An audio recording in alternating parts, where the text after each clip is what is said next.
The question is, what really is life? And the answer? Well, we don't really know.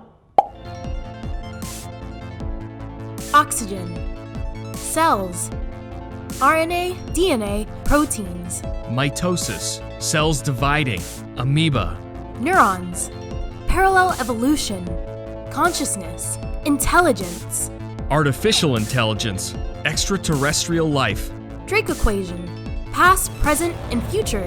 the meaning of life. Well, in the dictionary, life is defined as the condition that separates plants and animals from inorganic matter. Panspermia is this hypothesis that life exists in so many places around the universe and it gets distributed throughout space with the help of comets and asteroids. Life comes in all shapes and sizes. You can see it in the ocean as dolphins or in the forest as trees. It's still being discussed if viruses are alive. However, some propose that life is the existence of an individual human being. Isn't it crazy that 107 billion people have been born, lived and died since the beginning of humanity? Some forms of life can practically be kept alive forever. Turritopsis domi, the immortal jellyfish. These small, transparent animals can turn back time by reverting to an earlier stage of their life cycle. They can live forever. We can all agree that life is complex and strange. Super weird. But that's what makes it extraordinary. We are all so lucky to be alive. I mean, think of it for a moment. Walking on the beach, falling in love, falling down and getting back up, learning new things, exploring the world or even other worlds. The possibilities are endless. The only thing limiting us is time. Why would anybody not want to live for hundreds of years?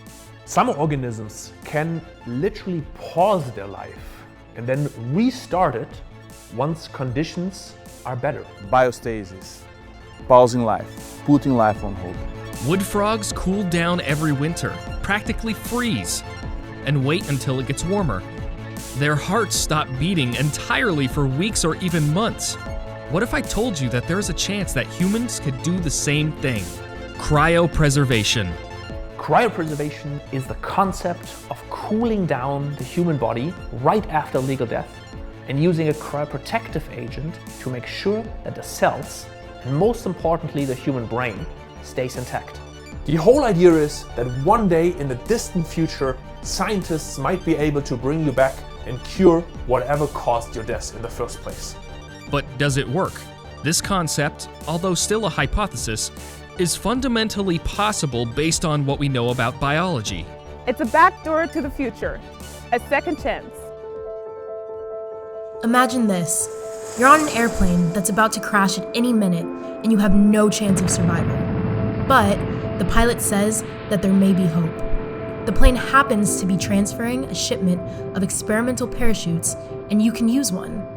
However, these parachutes have never been tested and there's no guarantee that they will work. What do? Do you stay in the airplane and wait for it to crash? Or do you jump? What was described as dead 60 years ago has changed dramatically until now. Back then, if your heart stopped, that was it. There was no CPR. Just imagine the number of people that would still be alive if their heart had stopped just a year later.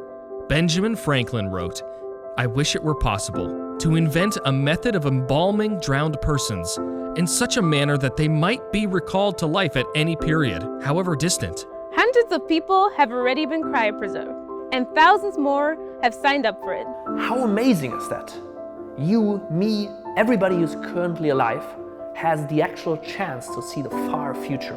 To see a time when a fair society is built, when terminal diseases can be cured, when humanity is a multi-planetary species, things we can only dream of.